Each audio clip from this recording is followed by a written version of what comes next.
Bobby and I put together, I know that this is kind of meant to be an exploration of who Education Reimagined is, and we thought we might go very light on that and explore a topic that we are deeply exploring right now, which is what does it mean? I'll give more context to this, but what does it mean to actually create a learner-centered ecosystem? So for those of you who don't know Education Reimagined, we're a nonprofit that was founded 5 years ago now out of a dialogue amongst ideologically diverse stakeholders to reimagine education. And they launched an Education Reimagined with a vision for learner-centered education, which for us is highly aligned, if not exactly the same as the vision for big picture, which is that each child is unique, capable, curious, and wondrous. That the purpose of education is to unleash the unique and full potential of young people. And that learning happens when is a natural phenomenon that starts with kids' curiosities, interests, passions, and aspirations. And so big picture you can hear is designed very much on those principles and enables young people to discover who they are, what they care about, and how to make a difference in the world. What we've been exploring most recent, so over the last 5 years, just to say, what we've spent a majority of our time doing is finding learner-centered sites from around the country, bringing them together and having people who have a shared mindset, the one that I just described, shared mindset, together to see each other and to see what we could do together that we can't do alone. And what we have in this COVID moment, and this moment where racial justice is now on the forefront, not just of a handful of Americans, but on the forefront of, I would say now, the majority of Americans, we have a new opportunity for transforming education. And we've gone from thinking about just individual models, so a model of school being a learning environment, right? And just like if we take the big picture model, a learning environment that is highly networked in its community and allows the community to be the playground for learning. From that view to what if we had a learning ecosystem?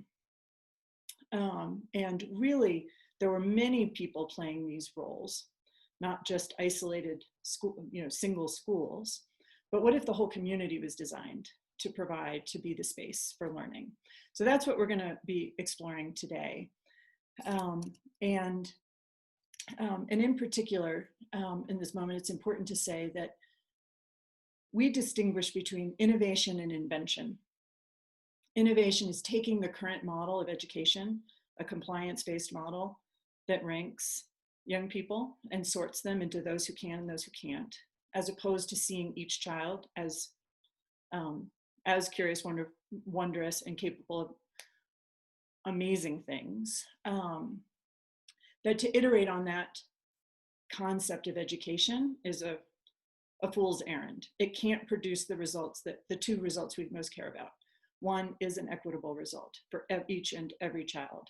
And secondly, it can't produce the results for the kinds of outcomes we want for a 21st century world, which is kids who know themselves, are agentic, can lead their lives, and have fulfilling lives.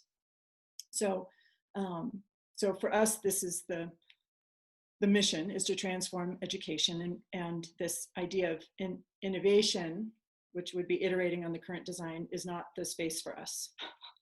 The space of invention is where you actually are inventing new systems, structures, policies, pedagogies, right? And so big picture is an example of a model that got freedom, at least for the Met and some of the other schools, right? Got freedom from the existing policy and systems and structures, or at least many of them, and was actually able to create really full expressed learner-centered experiences for young people. And our view is not only do you need to get freedom from, but then you do have to put in place new systems and structures that really enable learner-centered education to thrive. So enough for the introduction.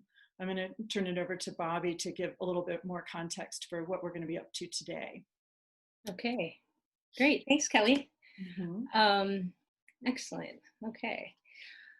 I think one thing hi everyone. One thing I want to start with is just, I think needs to be said again, and Kelly said it, was just the heart of this work is really about seeing every child as powerful and capable and loving and worthy of the deepest respect. And even with that, it's not enough to just create a ecosystem without intentionally dismantling the structures that are racist and holding Black folks back. And so I think part of this COVID moment is um, everyone, more people joining in what others have known for a long time, which is that we need to be vocal and be very clear on this and be very intentional and dismantle what is hurtful and wrong, which is that white supremacist culture that underestimates the power of young people and families and communities and keeps us from getting to the heart of this work, which is wanting to see kids for who they really are and letting them be active participants in society and in our lives. And so the idea of moving from the thought of like what we can do in schools or how we think about schools to thinking together about this, the work of being in an ecosystem, is what we're going to play with today. And I want to get us there, so I'm going to keep us moving.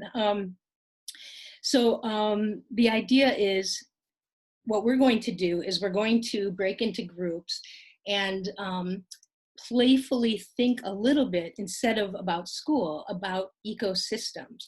And when I say ecosystems, I'm talking about the community, the experiences, not seeing the school as the exclusive provider of learning experiences for kids, and really thinking about the assets and the amazing possibilities of our families, the families of the kids that we serve, every single one of them, and of all of the people in the community that want to contribute to that. And this is something the big picture schools have been doing for a long, long time. The invitation today is to really let yourself be free of the requirements, the compliance-driven things that would hold us back from even imagining what it could be like if the school was one piece of a really thriving, loving ecosystem designed to support, groups of families that have decided to stay together for many years while their kids grow up, and really paying attention to that developmental levels and the processes and all the beautiful friendships and learning and growth that can happen. So where the invitation is to let go of like testing Carnegie units, think of time differently. I have a feeling this group isn't going to actually have a problem with like letting go like that. So it should be fun, and you can really let yourself dream together. So you're going to think about the assets that are in the lives of, that we all hold together, and that are in the lives of children. And even in the most poor neighborhoods, there's plenty of assets, starting with the kids and their families.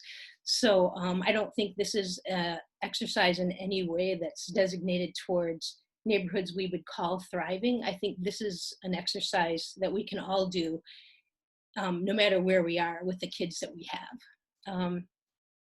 So that's the idea. My job right now is just to help you kind of break free in your own mind, and we'll help each other do that in the smaller groups. And we're going to imagine and create, what could that ecosystem really look like if we set ourselves free? And now I'll turn it over to Kelly. She could probably give more specific instructions than that. I think you're on mute, Kelly. Yep. So one more piece of framework that is essential to Education Reimagined's work, which is 5 elements. When we find, what we have found across the country is that when people have a learner-centered mindset, 5 elements of a learning model or ecosystem naturally emerge. And so I'm just going to name these so that when you're thinking about the ecosystem, you're thinking about how to maximize these things, right? So one is learner agency, not seeing the child as the passive recipient, right? As the one that is developing the agency that you're developing into the leader of their own learning who is a contributor to society now, not just in the future. So one is learner agency. And number two is that it's socially embedded. Oftentimes when people imagine the future, right, in this highly customized world, they imagine learning apart from community, right? For us, learning is, it only happens in caring, loving relationships, where kids get to bring their whole selves. They get to be known for who they really are, their family, their culture, the communities they come from. They don't have to leave all of that behind. So that's number two. A third element is that learning is personalized, relevant, and contextualized. So that means, and each one of these is distinct, but personalized means it's where you are in your learning journey. Relevant is that it is meaningful to you. You have a desire to learn it, and that it's contextualized, meaning that it's actually meaningful work. And while those are three separate concepts, when you start with kids' interests, their passions, their curiosities, and their aspirations, you begin to, that's the beginning point of that element. Fourth, that learning is open-walled. So this is a big play space for this. Open-walled means that the community and the world are the playground for learning, that there's nothing special about the four walls of a school building in terms of what counts and what doesn't. And fifth, that it's competency-based. So that gets to what Bobby was pointing to, throwing away for the moment the kinds of structures and strictures that we all have to live in if you're in the conventional system of age cohorting, right, of time-based accountability, of Carnegie unit, of, right, so that we are actually credentialing learning based on what you can do, not based on what you can write, so those are the 5 elements that you can, if you want to push yourself and wonder if there's some other way of when you're imagining the ecosystem, try to make sure you're seeing all 5 of those elements in your imagination. So we're going to break up into groups of 4 or 5. Whoops, hold on one second. Thank you. The 2 questions that we're going to tackle are, and I'll put these in the chat. What are the? I put the first one in there. You did, great. So the first question is, what are the assets in the community, in a community or the community that you would want to leverage in a learning ecosystem? So I will say that the easiest way to do this is have one of you pick your community. And everybody will be able to help, but it's fruitful if somebody can kind of take the lead and be like, yeah, we have this program and we have that actual resource. And then other people, every community does have some similarities. So you can brainstorm together. So the first thing is just brainstorm. What are the assets in the community that you would want to leverage in a learning ecosystem? And then the second question is, what are the systems and policies that would be needed to activate and enable those assets to be at play for young people? Is that one in the chat, or should I put that one? Yeah, I put it in there, Cal. Great, excellent, thank you, Bobby. I'm not looking at the. So this is to then take a step back and say, what would have to be in place, right, if for learning to actually be meaningful, no matter where or when or with whom it happened, for example? What needs to be in place for kids to really have a sense of belonging and a safe place to be, no matter what is happening in their home life or in their community? So those kinds of things. And, really, I am quite confident that this group is going to be able to brainstorm lots of assets in their community to see what a rich tapestry of learning experiences could look like. So before you go into groups, is there any question? And you're going to have 20 minutes. And then I said, Bobby, we didn't talk about who's going to lead the discussion. Do you want to take it? No, go for it, Kelly. I'll jump in. Don't worry. Excellent. So, I know this was an incredibly short period of time to tackle these 2 questions. We could have spent easily an hour on each one of these questions. I felt like we were just getting going on each question as time ran out. So the question is, what insights did you have about the possibilities of young people being embedded in a community learning ecosystem? So if, you know, right now I think the allegiance, right, is usually to the unit of school. But what if it really was the community ecosystem? So what insights did you have about the possibilities for young people being embedded in a community learning ecosystem? And this is just popcorn, and nothing's off limits. You can answer a different question.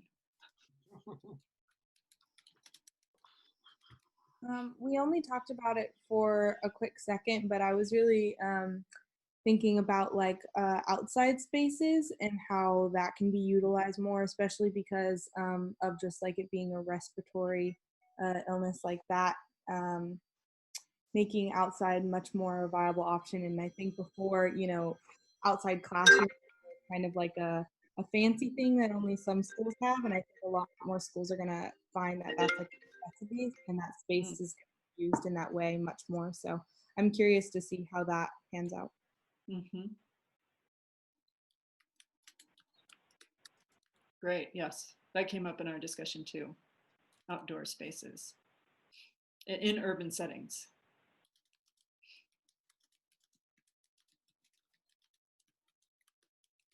Did you have trouble coming up with what the assets of the community were? Our group, no, not at all. List after list of all the great things, and that was even in a small town. It seemed like so. Yeah, I'm sure that there would have been more. If like, I think one of the hardest things was like, how do you get students to those spaces? But I think, yeah, that was what was limiting. Yeah, great. Others, what insights?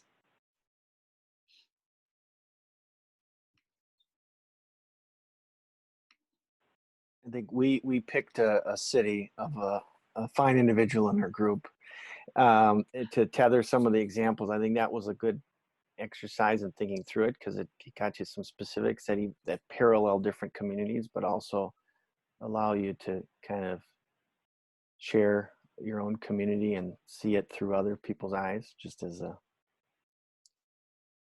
protocol detail of sorts.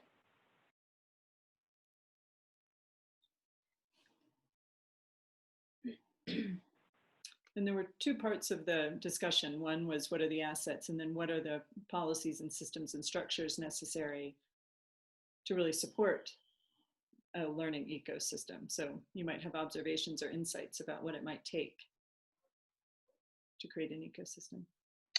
Hi, my name is Joe. I'm from Selah, Washington, in Central Washington. And one of the things we talked about is that having a very supportive leader in your district, superintendent, school board, I think is imperative. And then having people who are willing to unlearn however many years of education that they've been a part of, both as a student and as a profession, and be willing to, you know, blow up the paradigm. Yeah, great. I don't know if this has anything to do with what we're talking about, but I think my name's Melanie Carter. I'm with the Ferguson Florissant School District in Missouri, and I teach math at that district or in the innovation school. And communication is like the most important thing, well, one of the most important things between the community and the school and the people in both. And that's one thing that, I mean, we try to talk with our kids about, that, you know, how important it is. But I don't know if that has anything to do with what we're talking about, because I'm a math teacher. I'm proud of it. Absolutely essential, right? Is the linkage between all of the parts of an ecosystem. I was going to say, I wanted to weigh in on that because I was with her in our subgroup, and the idea that there's all kinds of learning already going on in the after school programs and the extended days and the Saturdays and Sundays, but the inability of the two systems to value each other or have a protocol to share it. So it's what you call, Kelly, credential. And it's so obviously there, it's there, So some of the big policy issues are getting at getting the forums and the protocol to resolve that. And examples of that are when you get if you can get a good business leadership group together with either any of the civil rights agencies, any of the youth development agencies, and they put together a forum that suggests that there is a need to make the partnership between these separate operations, both to include the child in the work of those other places or in the learnings of the other places, and schools to acknowledge that either in the performance side or the competencies, whether it's the dispositions or the skill sets. There's plenty of examples of that being tried, and it's still necessary, but it's hard work because it's still about turf and power. And in our sense, it's about equity and access, because sometimes when you're dealing with underserved communities, what they value or what they want is not thought of in the white supremacy or white privilege version of, oh, well, that's not standards. That's not, it doesn't fit the description. So there's lots of work that has to going on at the community building idea. And that's even without talking about the fact that you've got all the state and city agencies, whether it's the human services people, the youth development people, the criminal justice people. There's all money in there that are serving all kinds of things that could be built into a shared program of study that is not located at the building. And yet the outcomes are not that hard to show if you could get agreements that they are what they are with their demonstrations. So that's a very idealistic and simple notion, but the resources are there. It's more about what the blocks are, either in the ideology or the power base. Yeah, so I like that. The ecosystem already exists. It could, yes, they're there. That's right. Right. It's that the linkages and the way of illuminating that learning is happening in all these dimensions is not, and nor are the obstacles removed to make it an actually equitable access to this ecosystem. Yeah, very well said. I just want to say this real quick. This is just our first year in the big picture, and we have made some very, very good connections in the community with like Boeing and just different, big businesses like that have come in to the school, and our kids have gone to them. We had like a community service project with them just last week. So it's going, and it's just going to take time, but it's going really well. I'm very proud of our students and the community, the way we're working together. That's great. Is there anything in a community that's not a learning asset? I'm a second grade teacher, and I'm new to a district and a school just the last 2 years. And our school has the ambition to become an in-district charter that will be pre-K through 12th grade. And so it's this idea of building in all of those work opportunities, internship opportunities, personal choice, awareness, and we have some of those elements right now, but building all of those connections is going to take a lot of work and teamwork.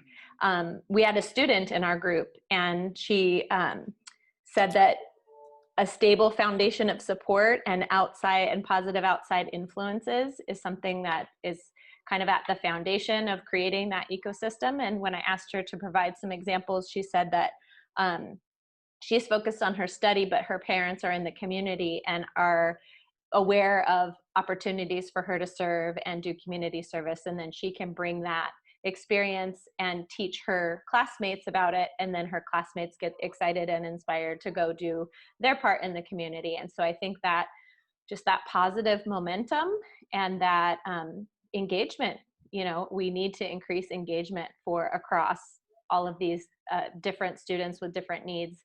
Yes. And it sounds to me like, that foundation of connecting community, but also your parents can help facilitate that and be examples, is to validate what lots of people are already doing in the community, and then connect that with education and what do we learn from that. Yeah, absolutely. It's wonderful. Yeah, I love that the notion, and you were getting at this too, that the ecosystem is there. Like kids and adults, right, are already in partnership in lots of different ways with their own families. It's about making it visible and part of education, not something separate from. And can start as early as kindergarten or first grade. I think I love the fact that you brought that up, is that one of the frustrations we were having in our group is if you get to the 9th grade and you've never been embedded in the community, and all of a sudden somebody's trying to teach algebra 1, but they've never had an applied side in or out of school. It's always been objective standards over there. And there's no class in the country where that's real. The kids aren't there. But the kids coming out of an elementary program that have been in community embedded, and they come in with a social commitment, a shared sense of values, and a shared sense of purpose, they've already been applying fractions and probability and ratios and whatever, and they're ready for this. So this idea that you can do that after middle school, too late. You're right. It's got to come up that way. And that reminds me, Peter, of that, John Dewey quote of school isn't getting kids, preparing them for life, it's actually living. That's right. And that kind of opens up like what the role of kids are in the community. What is their real work? What could they be a part of? Yep. And that's exciting stuff to think about. It is. That's the ecosystem for me, right there, the ecosystem. That's right. The ecosystem.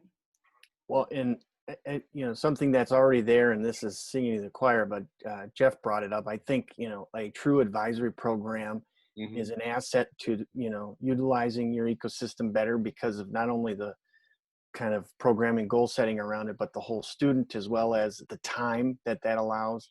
And then cross curricular, I think, is a huge barrier because even the best intentioned I admire within district charters, but boy, that after the money's gone, it becomes, oh, that's cute, let's just do that here.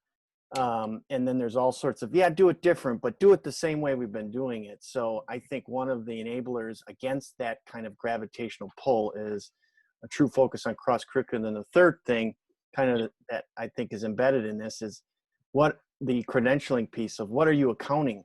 If your transcript, if you will, is only the subject areas, how are you embracing these ideas? So I think the more practically we can get essentially the end outputs of education to be more representative of the whole student, to value these kind of community experiences, then in terms of the accounting of learning, because it's then I think that will create more places and spaces for this to happen, even if it's outside the school context. And in my opinion, until some of that accounting doesn't change, it's hard to really rationalize and support it without it becoming just an after-school program or a bolt-on thing that people do because it's nice to have an advisory, but then it's just separate because, well, we got to get through the content. So there's a few, I think, practical right now things that allow people to access the ecosystem in more sustainable ways today. Mm-hmm. Everybody note that you just hit two of the policy questions, both the silos of learning, the credentialing. Those are exactly the kinds of policies that have to be confronted so that these don't become just over there. Two of them, big ones. Yeah, Shane, we're at the school I work at, that accountability piece is huge. We're actually redesigning, reinventing, whatever label you want to slap on it, our transcript. We've sort of done away with subjects as a box to tick on a transcript. What we've got so far is a work in progress. It needs to be refined and improved. But the concept being that we're trying to look at a set of skills that students need to survive in the real world or navigate the real world with, and seeing if they've got competency in those skills in order to graduate. This idea that you need to know a certain amount of subject matter or whatever, is, I'm not sure that applies. My student population particularly, we're continuation school. I've got kids who, no disrespect to my awesome math teacher, Melanie, but I've got kids who go into the math and you're like, okay, so how many if it's 3 feet, how many inches are that? And they don't even know how many inches are in a foot, right? And I'm like, oh wow. So that's one huge step. The other thing, just in terms of letting go, and I keep hearing Bobby and Kelly talking about the school, just letting go of the fact that A, school is where the learning takes place, and B, just that it's your school. I've this COVID has put me in a position through technology, which is another system we need. I've been reaching out. I've got students all around the world now I speak to on a weekly basis.